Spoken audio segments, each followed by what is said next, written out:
ఈరోజే చైత్రశుద్ధ మంగళవారం. ఎంతో పవిత్రమైన విశేషమైన రోజు. ఒక రాజ్యంలో ఇద్దరు బ్రాహ్మణులు ఉండేవారు. ఇద్దరూ నిరుపేదలు. అందుచేత రాజుగారి దగ్గరకు వచ్చి యాచించిపోతూ ఉండేవారు. అందులో ఒకడు, తమరు ప్రభువులు, తమ రాజ్యం చల్లగా ఉండాలి, తమకు కలదాంట్లోనే మా బోటి పేదలకింత పెట్టాలి, అంతా రాజాధీనం అనేవాడు. రెండోవాడు, తమ మీద భగవంతుడి కటాక్షం ఉండాలి, తమ చేత భగవంతుడు మా బోటి వాళ్లకు ఇంత ఇప్పించాలి, అంతా దైవాధీనం అనేవాడు. రాజుగారు ఇద్దరికీ తోచింది ఇచ్చేవాడే, కాని ఆయనకు మొదటి బ్రాహ్మణుడి మీద అభిమానం ఎక్కువగా ఉండేది.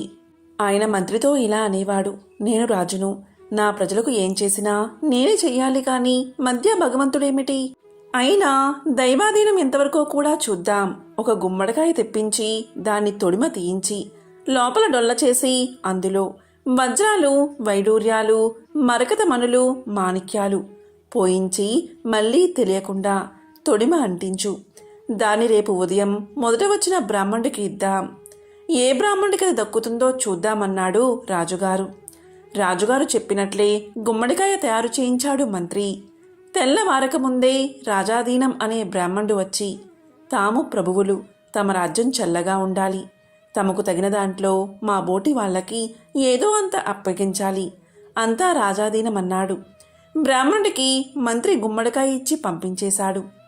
చూసావా, ఇప్పుడేమంటావు అన్నాడు రాజు గర్వంగా. ఇక మొదటి బ్రాహ్మణుడు గుమ్మడికాయ పట్టుకుపోతూ, అదేమిటి రాజుగారు, ఈ దిక్కుమాలిన గుమ్మడికాయ ఇప్పించారు, దీన్ని ఎవరికైనా ఇచ్చి బియ్యం పట్టుకుపోతాను, చాలా బరువుగా ఉంది ఈ గుమ్మడికాయ అనుకున్నాడు.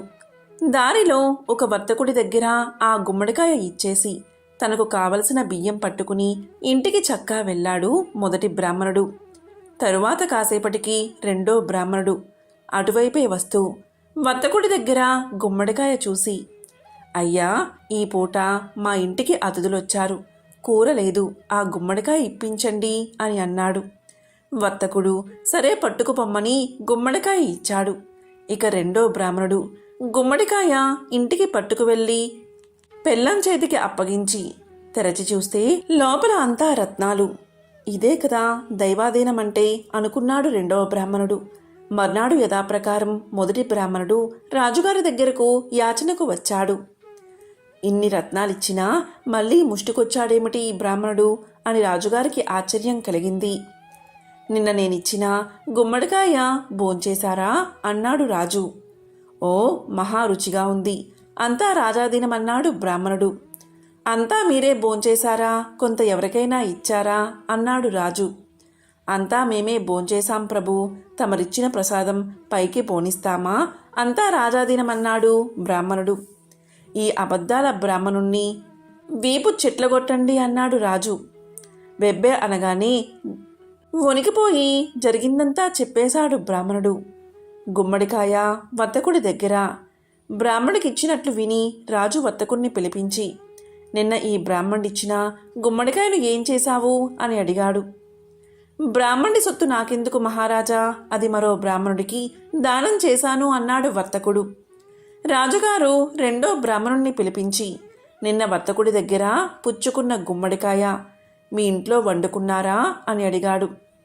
వండుకోవడానికి ఎక్కడిది మహారాజా, దాన్ని కోసి చూసామా, దాని నిండా రత్నాలు, కెంపులు, అంతా దైవాధీనం, భగవంతుడి అనుగ్రహం చేత నా దారిద్ర్యం తీరిపోయింది అన్నాడు రెండవ బ్రాహ్మణుడు. తాను మేలు చేయవలసింది మొదటి బ్రాహ్మణుడికి, కానీ మేలు జరిగింది రెండవ బ్రాహ్మణుడికి. అంతా దైవాధీనమే కాని తన అధీనంలో ఏదీ లేదని బుద్ధి తెచ్చుకుని రాజు పొగరు దింపేసుకున్నాడు. మాటి మాటికి రాజాధీనమంటూ తనకు పొగరెక్కించిన మొదటి బ్రాహ్మణుణ్ణి తన దగ్గరకు ఎప్పుడూ రావద్దని శాసించాడు మహారాజు. ఒకసారి నారదుడు సవర్ణిని సురభి వృత్తాంతం తెలియచేయమని కోరాడు. మహానుభావా, సురభి అంటే ఎవరు అని అడిగాడు నారదుడు. దానికి సావర్ణి, నారదా, నేను చెప్పేది శ్రద్ధగా విను. సురభి అంటే గోమాత.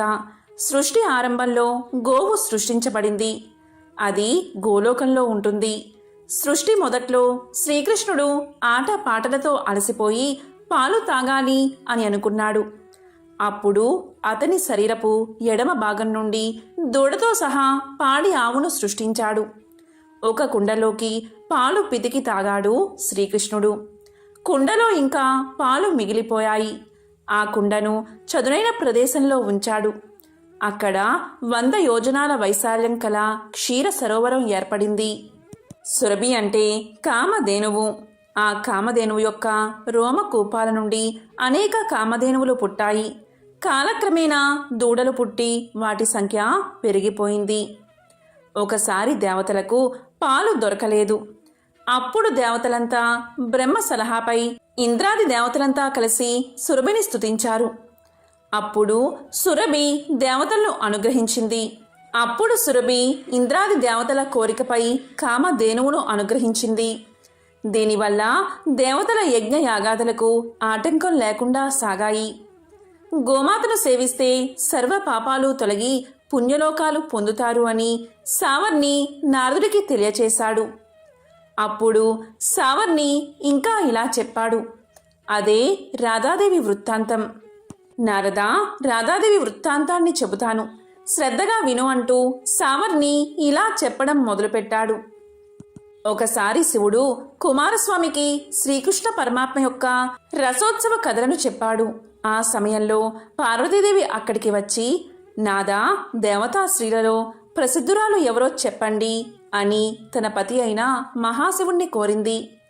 అప్పుడు శివుడు పార్వతీదేవికి రాధాదేవి చరిత్ర తనకు మాత్రమే తెలుసని, ఇతరులకు తెలియచేయవద్దని, దాన్ని రహస్యంగా ఉంచమని శ్రీకృష్ణ పరమాత్మ ఆదేశించాడని తెలియచేశాడు.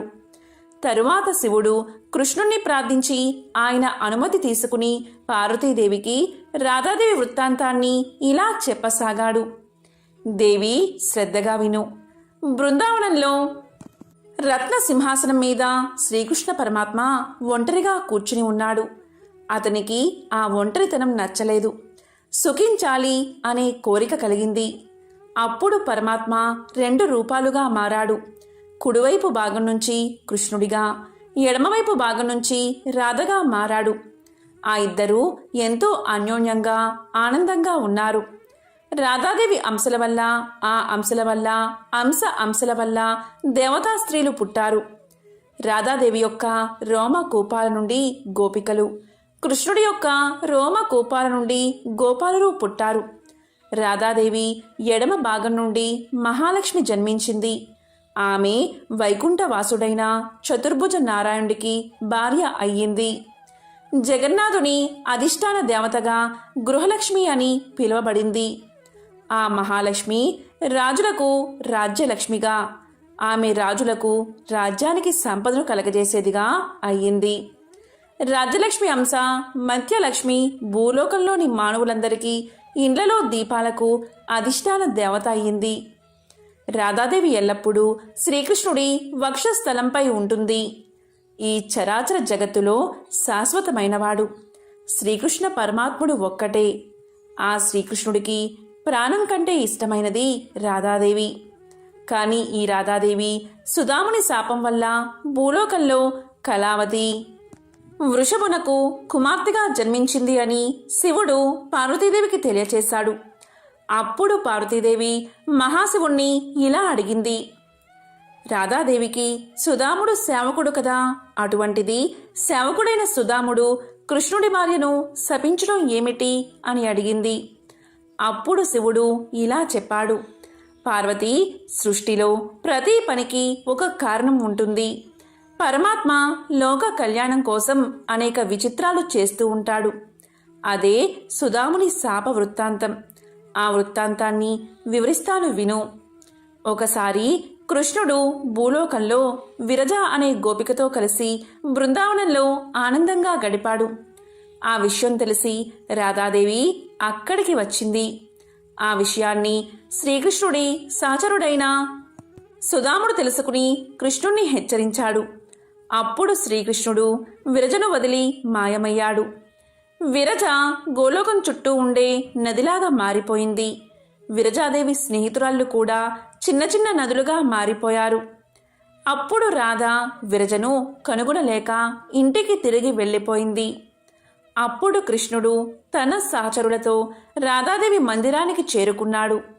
అప్పుడు రాధ కోపంతో కృష్ణుణ్ణి తిట్టింది. రాధాదేవి తిట్లు విని శ్రీకృష్ణుడి అనుచరుడైన సుదామునికి కోపం వచ్చింది. అతను రాధను తిట్టాడు. అప్పుడు రాధ సుదాముణ్ణి రాక్షసుడిగా జన్మిస్తావు అని శపించింది. సుదాముడు కూడా రాధను నీవు భూలోకంలో జన్మిస్తావు, శ్రీకృష్ణుడితో వియోగం కలుగుతుంది అని శపించాడు. తరువాత రాధా సుదాములు ఎంతగానో బాధపడ్డారు. అప్పుడు శ్రీకృష్ణుడు ఆ ఇద్దరిని ఓదార్చాడు. ఆ శాపం కారణంగా సుదాముడు శంకరుడు అనే దానవ రాజుగా జన్మించి తర్వాత వివాహం చేసుకుని తర్వాత కాలంలో చనిపోయి గోలోకానికి చేరుకున్నాడు. రాధాదేవి భూలోకంలో వృషభనుడు అనే వైశ్యుడికి కుమార్తెగా పుట్టింది. ఆమెకు 12 సంవత్సరాల వయస్సు రాగానే రాయరుడు అనే వైశ్యుడికిచ్చి వివాహం చేశారు. అప్పుడు రాధాదేవి తన ఛాయను రాయుడి వద్ద ఉంచి తాను స్వయంగా శ్రీకృష్ణుడి వక్షస్థలంలో ఉండేది. ఒకసారి శ్రీకృష్ణుడు భూభారం తగ్గించడానికి భూమి మీద పుట్టాడు. కృష్ణుడికి యశోద తల్లి, ఆమె సోదరుడైన రాయనుడు మేనమామ అయ్యారు. కృష్ణుడు భూలోకంలో బృందావనంలో రాధాదేవితో కొంతకాలం గడిపాడు. కృష్ణుడు భూభారాన్ని తగ్గించే పనిలో పడి 100 సంవత్సరాలు రాధను కలవలేదు. ఆ తరువాత వారిద్దరూ కలిశారు. తరువాత రాధాకృష్ణులు గోలోకానికి వెళ్లారు. రాధాదేవిని కృష్ణుడు తర్వాత ఆ తరువాత బ్రహ్మాది దేవతలు పూజించారు. చాలా కాలం క్రితం జయపాలుడు అనే రాజు మాహిష్మతి నగరాన్ని పాలించేవాడు. అతనికి భోగభాగ్యాలు ఎన్నో ఉన్నాయి, దేనికి కొదవలేదు. కానీ ఒకే ఒక లోటు, అదే సంతానం లేకపోవడం. ఎన్ని నోములు, ఎన్ని వ్రతాలు, ఎన్ని పూజలు చేసినా ఫలితం మాత్రం శూన్యం. చివరికి పరమేశ్వరుడికి ఆ మహారాజు దంపతులపై కరుణ కలిగింది. ఒకసారి పరమేశ్వరుడు ఓ సన్యాసి రూపంలో జయపాలుడి నగరానికి వచ్చి అంతఃపుర బయట ద్వారం వద్ద నిలబడి భవతి భిక్షాందేహి అనేసి అక్కడి నుంచి వెళ్ళిపోయాడు. జయపాలుని భార్య పల్లెల్లో సంబారాలు సమకూర్చుకుని భిక్ష వేసేందుకు వచ్చే లోపలే ఆ సన్యాసి వెళ్ళిపోయాడు. ఇలా 3 రోజులు గడిచాయి. జరిగినదంతా భర్తకు వివరించింది జయపాలుడి భార్య. అప్పుడు జయపాలుడు ఇలా పలికాడు, రేపు ఆ సన్యాసి వచ్చే ముందే నీవు సిద్ధంగా ఉండు అని భార్యకు చెప్పాడు. ఇక ఆ తర్వాత మరుసటి రోజు సన్యాసి రాగానే మహారాణి బంగారు పల్లెంతో సహా భిక్ష వెయ్యబోయింది. కానీ ఆ సన్యాసి భిక్షను స్వీకరించలేదు. సంతానం లేని నీ చేతితో నేను స్వీకరించను అని పలికేసరికి ఆమె ఇలా పలికింది, మహాత్మా, దయచేసి సంతానం కలిగే మార్గాన్ని ఉపదేశించండి అని వేడుకుంది. అప్పుడు ఆ సన్యాసి రూపంలో ఉన్న ఈశ్వరుడు ఇలా పలికాడు, అమ్మా, నేను చెప్పబోయేది శ్రద్ధగా విను. నీ భర్తకు తెలియచేయి. నీలం రంగు వస్త్రాలను కట్టుకుని నీలం రంగు అశ్వాన్ని అధిరోహించి ఒంటరిగా నీ భర్తను తూర్పు దిక్కుకు వెళ్ళమని చెప్పు. అక్కడ అరణ్యంలో అతని నీలాశ్వం ఎక్కడ అలసటతో కింద పడిపోతుందో అక్కడ దిగి తవ్వమని చెప్పు. ఆ తవ్వకం నుండి ఒక స్వర్ణ దేవాలయం బయట పడుతుంది. ఆ స్వర్ణ దేవాలయంలో ఉండే అమ్మవారిని భక్తి శ్రద్ధలతో పూజిస్తే మీకు సంతానం తప్పకుండా కలుగుతుంది అని చెప్పి వెళ్ళిపోయాడు సన్యాసి రూపంలో ఉన్న శివుడు. అప్పుడు ఆమె శివుడి మాటలను యథాతథంగా భర్తకు చెప్పింది. వాళ్ళు ఆ విధంగానే చేశారు. స్వర్ణ దేవాలయంలో ఉన్న అమ్మవారిని జయపాలుడు ప్రార్థించాడు. జయపాలుడి భక్తి శ్రద్ధలకు మెచ్చి అమ్మవారు ప్రత్యక్షమై ఇలా పలికింది, జయపాల, నీ భక్తికి ఎంతగానో మెచ్చాను. ఏం కావాలో కోరుకో అంది. అప్పుడు జయపాలుడు, అమ్మా, చాలా సంతోషం, సాక్షాత్కరించావు. నాకు సంతానం లేదు, సంతానాన్ని ప్రసాదించు తల్లి అని వేడుకున్నాడు. అప్పుడు అమ్మవారు ఇలా పలికింది, జయపాల, నీకు దీర్ఘాయువు వైదవ్యం కల కుమార్తె కావాలా, లేక అల్పాయుష్కుడు జ్ఞానవంతుడైన కొడుకు కావాలా అని అడిగింది. దానికి రాజు ఇలా సమాధానం చెప్పాడు, పితృదేవతలను ఉద్ధరించడానికి కొడుకే కావాలి అని కోరుకున్నాడు. అప్పుడు అమ్మవారు ఇలా చెప్పింది, జైపాల, ఇటు చూడు, గణపతి దగ్గర ఉన్న చూతవృక్ష ఫలాన్ని నీ భార్యకు ఇవ్వు అంది. జైపాలుడు అమ్మవారు చెప్పినట్లుగానే ఆ వృక్షానికి ఉన్న పళ్ళను కోసేసరికి గణపతికి కోపం వచ్చింది. ఇందుకు ఫలితంగా గణపతి ఇలా అన్నాడు, జైపాల, నీకు జన్మించే కుమారుడు 16వ ఏట సర్పం బారిన పడి మరణిస్తాడు అని శపించాడు. ఈ విధంగా కొన్నాళ్లకు జైపాలుని భార్య ఒక కుమారుణ్ణి కంది. ఆ కుర్రవాడికి యుక్త వయసు వచ్చింది. వివాహం జరిగితే కుమారుడికి ఆయుష్ పెరుగుతుందేమో అని భావించి కుమారుడికి వివాహం చేద్దాం అని భర్తతో పలికింది. కాశీ విశ్వేశ్వరుణ్ణి దర్శించి వచ్చాక కుమారుడికి వివాహం చేద్దామన్నాడు జైపాలుడు. తన కుమారుణ్ణి అతని మేనమామతో కలిపి కాశీకి పంపించారు. త్రోవలో వారిద్దరూ ప్రతిష్టానపురం చేరుకున్నారు. అక్కడ వారిద్దరూ ఒక సత్రంలోకి ప్రవేశించారు. అక్కడ కొంతమంది కన్యలు ఆడుకుంటూ కనిపించారు. అందులో సుశీల అనే ఒక కన్య తన స్నేహితురాలతో ఇలా పలికింది, మా అమ్మ మంగళగౌరి వ్రతాన్ని ఆచరిస్తుంది. మంగళగౌరి వ్రతాన్ని ఎవరైతే చేస్తూ ఉంటారో వారి భర్తలు దీర్ఘాయుషులవుతారు అని పలకగానే తన మేనలుడు అల్పాయుష్కుడు అన్న సంగతి అతని మేనమామకు తెలుసు కాబట్టి వారిద్దరికీ వివాహం చెయ్యాలి అనుకున్నాడు శివుడి మేనమామ. సుశీల మాటలు వినేసరికి శివుడి మేనమామకు ఒక ఉపాయం కలుగుతుంది. సుశీలను శివుడికిచ్చి వివాహం జరిపిస్తే అతనికి తప్పకుండా మంగళగౌరీదేవి అనుగ్రహం లభించి పరిపూర్ణ ఆయుష్యుడు అవుతాడని భావిస్తాడు. అప్పుడు మేనమామ సుశీల తల్లిదండ్రుల వద్దకు చేరుకుని, శివుడు అనే బాలుడు నీ కూతురికి తగిన భర్త అని దేవుని వాక్యంగా వారిని నమ్మిస్తాడు. దాంతో సుశీల శివుడుల వివాహం జరిగిపోతుంది. పెళ్లైన ఆ కొత్త దంపతులు ఆ రోజు రాత్రి బ్రహ్మచర్య వ్రతాన్ని పాటిస్తారు. అప్పుడు రాత్రి కలలో మంగళగౌరీదేవి సుశీలకు కనబడి ఇలా పలుకుతుంది, సుశీల, నీ భర్త అల్పాయుష్కుడు. ఈ రాత్రితో అతని ఆయువు చెల్లింది. ఈ దోషానికి మార్గం చెప్తాను విను అని ఈ విధంగా చెప్పసాగింది. కొద్దిసేపట్లో ఒక కృష్ణ సర్పం నీ భర్తను కరవడానికి వస్తుంది. వెంటనే నీవు నిండా పాలున్న ఒక కుండను దాని ముందు ఉంచు.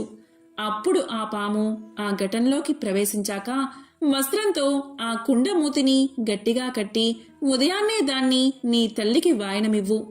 దాంతో నీ భర్తకు ఆ గండం తప్పిపోతుంది అని చెప్పి అమ్మవారు అంతర్ధానమవుతుంది. సుశీల అలాగే చేస్తుంది. శివుడు కాశీయాత్ర పూర్తి చేసుకుని తిరుగు ప్రయాణంలో భార్య సుశీలను తన ఇంటికి తీసుకువెళ్తాడు. అప్పుడు సుశీలను తన ఆయువు ఎలా పెరిగిందో అడుగుతాడు. అప్పుడు సుశీల ఇలా సమాధానం చెప్తుంది, అదంతా మంగళగౌరీదేవి యొక్క వ్రత మహత్యం వల్లనే అని భర్తకు తెలియచేస్తుంది. నారదుడు సావర్ణిని ఇలా అడుగుతాడు, మహర్షి, హవిర్దాన కాలంలో స్వాహాదేవి పితృదాన కర్మలలో స్వదాదేవి తక్కిన క్రతువులలో దక్షిణాదేవి పేరు వినిపిస్తూ ఉంటుంది కదా. వీరు ప్రకృతి యొక్క కళారూపాలే కదా, వీరి గురించి చెప్పండి అని అడుగుతాడు. అందుకు సావర్ణి ఇలా సమాధానం చెప్తాడు, ప్రకృతి కళా స్వరూపాల గురించి వివరిస్తాను. ముందుగా స్వాహాదేవి వృత్తాంతం. సృష్టి మొదట్లో దేవతలు ఆహారం దొరకక ఎంతో బాధపడ్డారు. యజ్ఞాల్లో లభించే హవిస్సులు దేవతలకు అందడం లేదు. వాటిని రాక్షసులు లాగేసుకుంటున్నారు. దీనివల్ల దేవతలు తిండి లేక ఇబ్బందులు పడ్డారు. అప్పుడు వారంతా బ్రహ్మను శరణు వేడారు. బ్రహ్మ కృష్ణ పరమాత్మ యొక్క సలహా మేర బ్రహ్మదేవిని ప్రార్థించమన్నారు. బ్రహ్మ మహాదేవుణ్ణి ఉపాసించాడు. బ్రహ్మకు దేవి ప్రత్యక్షమై ఏం వరం కావాలో కోరుకోమంది. అప్పుడు బ్రహ్మ ఇలా పలుకుతాడు, తల్లి, నీవు అగ్నికి దాహక శక్తి కావాలి అని. నీవు లేనిదే అగ్ని దేనిని దహించకూడదు. అగ్నిలో హవిస్సు వేసే సమయంలో ప్రతి మంత్రం చివర నీ పేరే ఉండాలి. అప్పుడు ఆ హవిస్సు అగ్నిలో కాలుతుంది. దేవతలు దాన్ని స్వీకరించి తమ ఆకలి తీర్చుకుంటారు. కనుక దేవి, నీవు అగ్నికి ఇల్లాలివై దేవతలను రక్షించు అని అడిగాడు. అప్పుడు ప్రకృతిమాత ఇలా పలికింది, చతుర్ముఖ, నేను కృష్ణుడి కోసం తపస్సు చేస్తున్న సంగతి నీకు తెలిసిందే కదా. ఈ రకంగా అభ్యర్థించడం సరికాదు. ఆయన ఆదేశాలను అనుసరించవలసిన వారమే కదా. నేను కృష్ణుణ్ణి ప్రార్థిస్తాను. ఆయన ఆజ్ఞ ఏదైతే అదే చేస్తాను అని తన తపస్సును కొనసాగించింది. తరువాత కొంతకాలానికి కృష్ణుడు ప్రత్యక్షమయ్యాడు. అతన్ని చూసి ప్రకృతిమాత మోహపరవశంతో మురిసిపోయింది.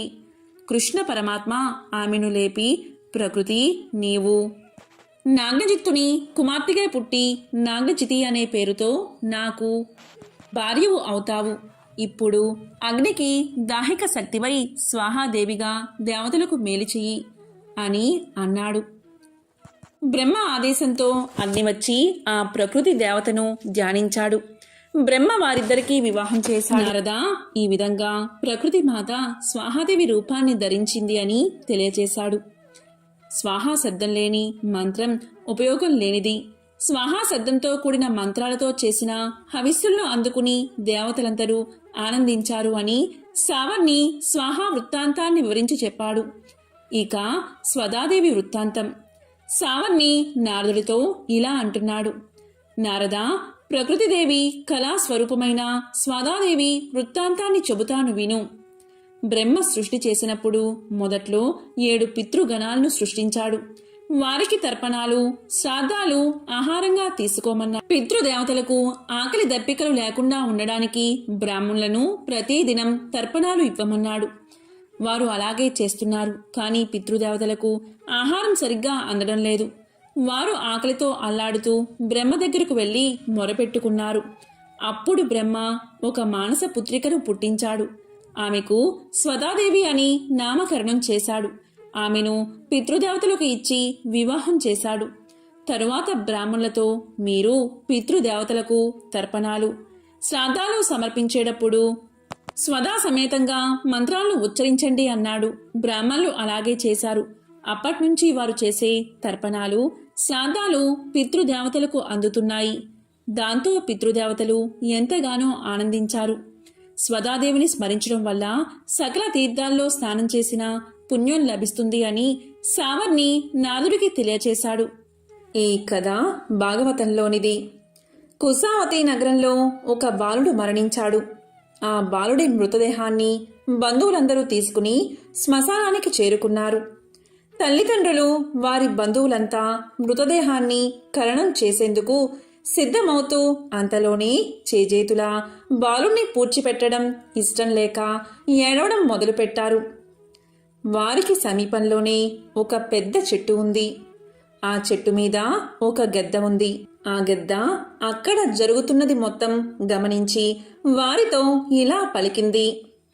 అయ్యా, మీరు ఎంతగా ఏడ్చినా ప్రయోజనం లేదు. అటువైపు చూడండి, సూర్యాస్తమయం దగ్గర పడుతుంది కదా. చీకటి పడిందంటే పిశాచాలు, రాక్షసులు వస్తారు. అప్పుడు మీ ప్రాణాలకు కూడా హాని సంభవించే అవకాశముంది.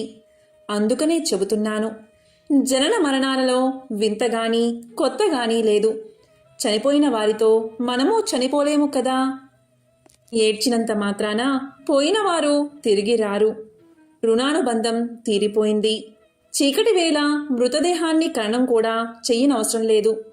ఇక్కడే ఆ మృతదేహాన్ని వదిలేసి వెళ్ళండి అని పలికింది. అప్పుడు అక్కడున్న వారంతా ఇలా అనుకున్నారు. నిజమే, చీకటి పడుతుంది. నిజంగానే పిశాచ, రాక్షస గణాలు శ్మశానానికి చేరుకున్నాయంటే ప్రమాదమే. ఇక వెళ్ళిపోవాలి అని అనుకుని బంధువులందరూ బాలుడి మృతదేహాన్ని విడిచిపెట్టి 4 అడుగులు అటువైపుగా వేశారు. అంతలోని ఒక నక్క వారికి ఎదురయ్యింది. ఇలా పలికింది ఆ నక్క. గెద్ద చెప్పింది మొత్తం బహుశా వినింది అనుకుంటా. వారితో ఇలా అంటుంది. ఎక్కడికి అలా వెళ్ళిపోతున్నారు అని అనగానే బంధువులందరూ ఆగిపోయారు. నక్క వారితో ఇలా అంది. చీకటి పడినంత మాత్రాన మీరందరూ బెదిరిపోతారా? పున్నమి చంద్రుడు లాంటి ముఖము బాబుది. ఎంత ముద్దొస్తున్నాడో. అలాంటి వాడిని వదిలి వెళ్ళిపోవడానికి మీకు కాళ్ళు ఎలా వచ్చాయి అని అనగానే వారికి ఏం మాట్లాడాలో తోచలేదు. ఒకరినొకరు చూసుకుంటూ అలాగే నిలబడిపోయారు.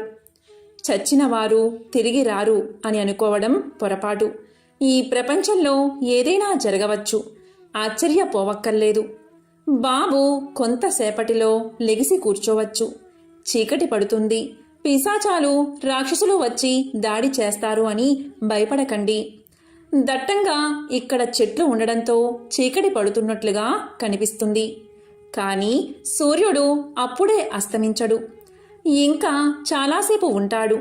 మీరు బాబు దగ్గర ఉండండి, ఏడవండి అని అంది నక్క.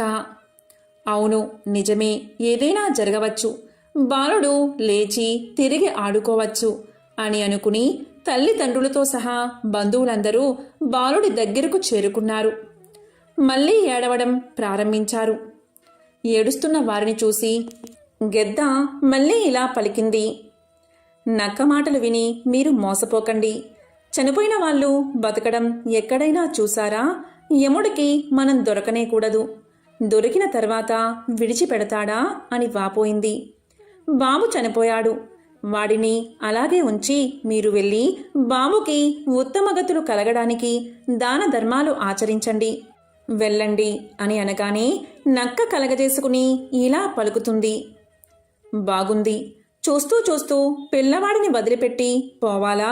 అది చాలా తప్పు. ఎలా వెళతారు అని అంటుంది. నక్క మాటలకు గెద్దకు ఎక్కడలేని కోపం వస్తుంది. అప్పుడు నక్క ఇంకా ఇలా పలుకుతుంది.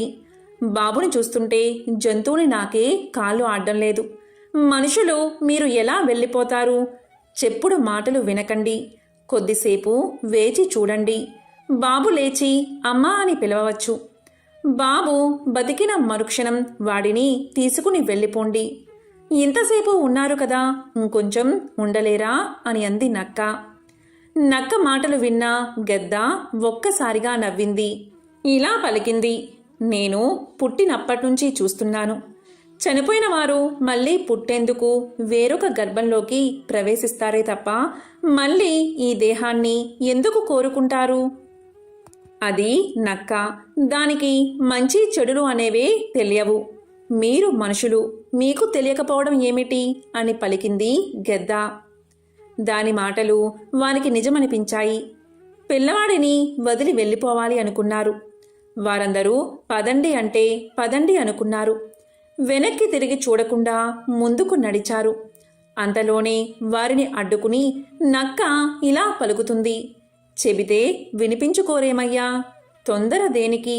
చనిపోయిన ఒకానొక బ్రాహ్మణ కుమారుణ్ణి రాఘవుడు బతికించలేదా? అయిపోయింది, ప్రాణాలు పోయాయి అనుకున్నా శృంగేటి కుమారుణ్ణి నారదముని బతికించలేదా? అలాగే మీ బాధను చూసి ఏ దేవత కరుణించడా? కరుణించి ఆ బాలుణ్ణి బతికించడా? కంగారెందుకు, కూర్చోండి అని పలికింది. అవునవును, ఏ దేవతో వచ్చి ఎందుకు కరుణించకూడదు? పిల్లాడు బతికితే అంతకంటే ఇంకేం కావాలి అని వాళ్ళంతా అనుకుని పరుగు పరుగున పిల్లాడి మృతదేహం దగ్గరకు చేరుకున్నారు. మళ్ళీ బంధువర్గము ఏడవడం మొదలుపెట్టారు. ఇంతలో సూర్యుడు అస్తమించాడు. గద్దకి నక్కకి ఒక్కసారిగా ఆకలి చుట్టుముట్టడంతో బాలుడి మృతదేహాన్ని భక్షించేందుకు రెండూ పోటీపడి బంధువులతో రకరకాలుగా మాట్లాడి బాలుణ్ణి తినాలని చూశాయి. చీకటి వేళ గెద్ద శ్మశానంలో తిరగలేదు. అందుకే బాలుణ్ణి వదిలి వెళ్ళిపోమ్మని కబుర్లు చెప్పింది. పగటివేళ పీకుకు తిందాము అని గెద్ద ఆశ. చీకట్లో బాలుణ్ణి తినడం సుఖం. వంతులకు వాటాలకు గెద్దలాంటి పక్షులు రావు. అందుకని బంధువర్గాన్ని బాలుణ్ణి విడిచి వెళ్ళవద్దని నక్క చెప్పింది. ఇద్దరి ఆంతర్యాలను అర్థం చేసుకున్నాడు ఆ మహాశివుడు. అక్కడే అదృశ్యంగా తిరుగుతున్న ఆ మహాశివుడు అక్కడ జరుగుతున్న దృశ్యాన్ని చూసి పడిపడి నవ్వుకున్నాడు.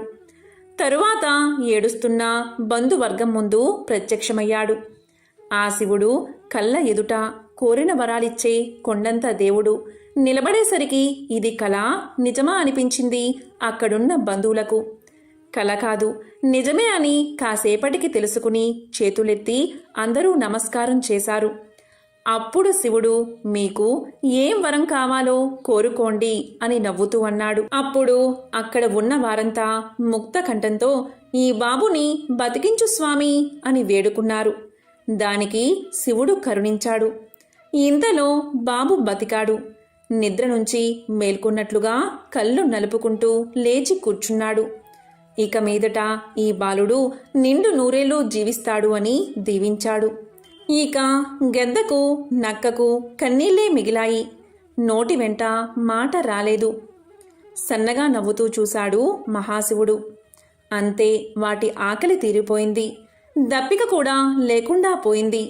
ఇప్పుడే కాదు, జీవించి ఉన్నంతకాలం వాటికి ఆకలి దప్పికలు లేకుండా చేసి శివుడు అదృశ్యం అయ్యాడు. అమ్మా, నాన్న, అత్త, మామ అని పిలుస్తున్న బాలుడు భుజాల మీదకు ఎత్తుకుని బంధువర్గం ఇంటిదారి పట్టింది. ఇక గద్ద, నక్క తమకు జీవితాంతం ఆకలి దప్పికలు ఉండవని తెలుసుకుని ఎంతగానో ఆనందించాయి. తర్వాతి కాలంలో ఆయా జాతులకు అవి రాజులయ్యాయి. రాజన్నవాడు ఆతులను చూస్తూ ఆనందించకూడదు, వెంటనే వారిని ఆదుకోవాలి. అలాగే కపటి యొక్క కంఠాన్ని గుర్తించగలగాలి. వారి మాటల్లోని లోతులను గ్రహించగలగాలి. గ్రహించి వారికి తగినట్లుగా ప్రవర్తించాలి అని భీష్ముడు ధర్మరాజుకు తెలియచేశాడు. అప్పుడు భీష్ముడు ఇంకా ఇలా చెప్పాడు. ధర్మరాజా, శ్రద్ధగా విను. బలహీనుడు అన్నవాడు బలశాలితో పోరాడకూడదు. పోరాడితే ఓటమి తప్పదు. ఓటమితో పాటు ఐశ్వర్యాన్నంతా పోగొట్టుకోవాల్సి ఉంటుంది. దీనికి సంబంధించిన ఒక పురాణ కథ ఉంది. దానిని శ్రద్ధగా విను అని భీష్ముడు పలకగానే ధర్మరాజు పితామహ చెప్పండి అని శ్రద్ధగా వింటున్నాడు. ఒక మంచుకొండ మీద ఒక బూరుగ చెట్టు ఉంది. దానికి ఎన్నెన్నో కొమ్మలు, రెమ్మలతో ఆ చెట్టు మహావృక్షమైపోయింది. ఒకసారి నారదుడు ఆకాశంలో ప్రయాణిస్తూ కిందకు చూశాడు. కొండదటిని ఆక్రమించి ఉన్న బూరుగ చెట్టు నారదుడికి కనిపించింది. దాన్ని చూసి నారదుడు ఆశ్చర్యపోయాడు. కిందకు దిగి ఆ చెట్టును సమీపించాడు. ఇలా అనుకున్నాడు నారదుడు, అబ్బా, ఎంత పెద్ద చెట్టు, ఎంత వైశాల్యం! ఇలాంటి చెట్టును నేను ముల్లోకాల్లోనూ ఎప్పుడూ చూడలేదు. పైగా దీన్ని ఆశ్రయించి ఎన్నో జంతువులు, పక్షులు బతుకుతున్నాయి అన్నాడు నారదుడు. అందుకు గర్వంగా చెట్టు కొమ్మలు ఊపింది. ఆ చెట్టుని నారదుడు ఇలా అన్నాడు, నువ్వేమీ అనుకోనంటే నేనొక ప్రశ్న అడుగుతాను, సమాధానం చెప్తావా అన్నాడు నారదుడు. వెంటనే చెట్టు, స్వామి అడగండి, నేనేమీ అనుకోను అని సమాధానం చెప్పింది. మహర్షి వెంటనే ఇలా అన్నారు, మరేమీ లేదు. వాయుదేవుడికి నీకు స్నేహం ఏమైనా ఉందా? ఉండబట్టేనేమో నీ కొమ్మలు, రెమ్మలు ఇంత క్షేమంగా ఉంటున్నాయి. లేకపోతే విరిగిపోయేవి కదా, నిజం చెప్పు అన్నాడు నారదుడు. దానికి బూరుగ చెట్టు, స్నేహమా? ఏమీ లేదు మా ఇద్దరి మధ్య. కాకపోతే నీకు తెలియంది ఏముంది? నా శక్తిలో 18వ వంతు కూడా వాయుదేవుడు పోటీ పడలేడు. నిజం చెప్పాలంటే వాయుదేవుణ్ణి చూస్తే ఒక్కొక్కసారి నవ్వొస్తుంది అని పలిగింది బూరుగ చెట్టు. నారద, వాయుదేవుడు నన్నేదో చేద్దామని అప్పుడప్పుడు నానా పాటలు పడతాడు. ఆకు కూడా రాజలేడు, అందుకే నవ్వుకుంటున్నాను అని పలికింది. ఆ చెట్టు కొమ్మల్ని చాచి ఆకాశంలోకి ఒక్కసారిగా పోనిచ్చింది. చూడు నా ప్రతాపం అన్నట్లుగా ప్రవర్తించింది బూరుగ చెట్టు. బూరుగ చెట్టుకి గర్వం పెరిగిపోయింది అనుకున్నాడు నారదుడు. అప్పుడు ఇలా పలికాడు, ఓ బూరుగ చెట్టు, ఎంతైనా వాయుదేవుణ్ణి నువ్వు కించపరుస్తూ మాట్లాడడం బాగోలేదు. అతను తలుచుకుంటే కొండలకి కొండలే లేచిపోతాయి. పండుటాకులు పల్టీలు కొడతాయి. గాలి లేకపోతే నువ్వు, నేను, మనందరం జీవించగలమా? అస్సలు ప్రయాణం చేయగలమా అని అడిగాడు.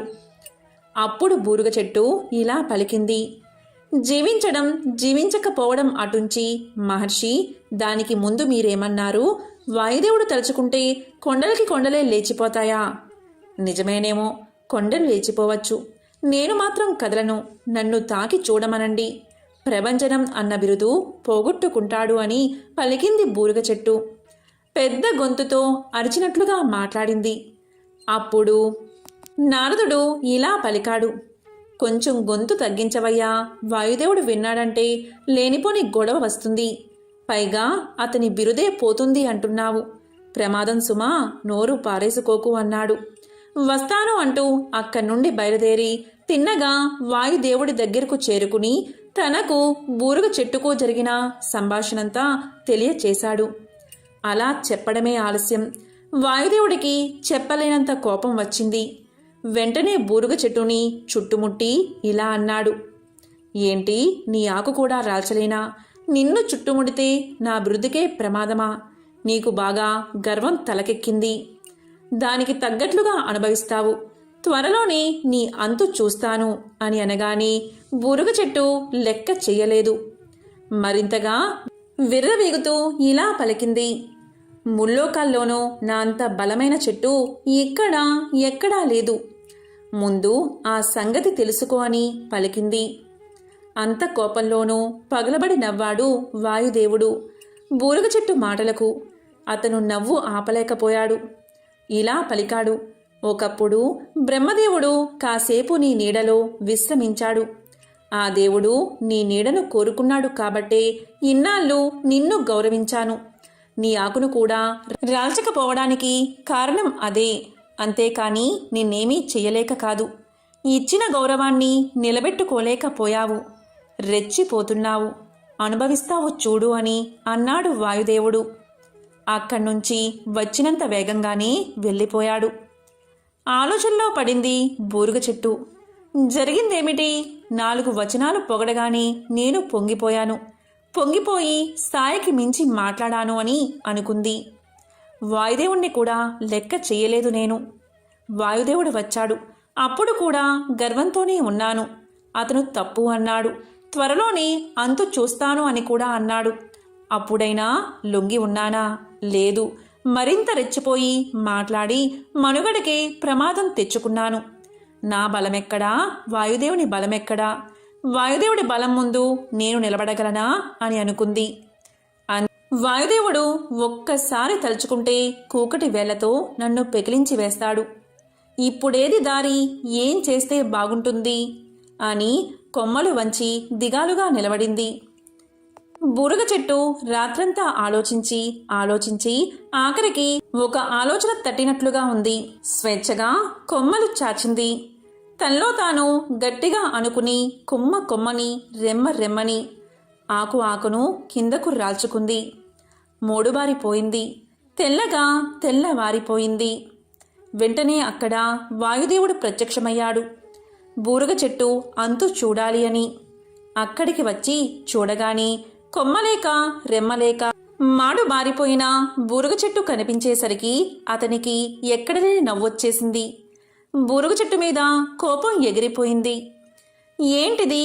నేను నీకు వేద్దాము అనుకున్న శిక్ష నీకు నువ్వు వేసుకున్నావే అని అడిగాడు. బూరుగ చెట్టు అప్పుడు చిన్నపోయి చూసింది. ఏదేమైనా గొప్ప బలవంతుడివి. నాతోనే తలపడ్డానికి సిద్ధమయ్యావు. అందుకు నిన్ను అభినందిస్తున్నాను. నీకు ఒక వరాన్ని కూడా ఇస్తున్నాను. ఇక మీదట నీకు కానీ నీ బంధువులకు కానీ హాని చెయ్యను. ఆ ఆలోచన కూడా తలపెట్టను. నిశ్చింతగా ఉండు అని పలికాడు వాయుదేవుడు.